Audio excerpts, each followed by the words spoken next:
खुशाल तुम्ही मूर्खासारख्या नवऱ्याला कमी लेखता आणि पोराची बाजू घेता, म्हणजे तुम्हाला काही आबरू बिबरू काही राहिली का नाही? अय आयुष्यभर त्या बिचाऱ्यानं बनियन माळालं तर फलटी करून घातलं, बनियन तुटलं तर गाठ मारली, त्यानं बायकोच्या गळ्यातले दागिने मोडले, बिचाऱ्यानं रात्रभर आयुष्यभर कष्ट करून संसार केला, त्याला म्हातारपणाला तुम्ही अपमान देणार आणि भंगार भंगार काट्यांची तुम्ही बाजू घेणार. कोणत्या गाठ्यात बसत आहे? आयुष्यभर त्यांनी पापच करायचे का?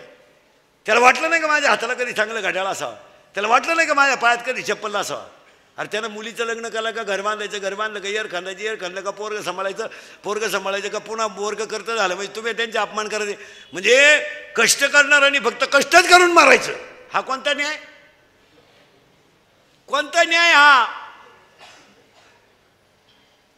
तुम्ही नक्की पोथ्या वाचित्या कोणत्या?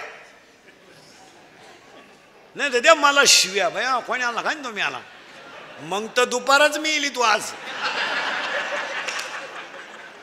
तू फक्त मला शिवी देऊन तर पाय प्रयोग तर कर. नाही मेली मग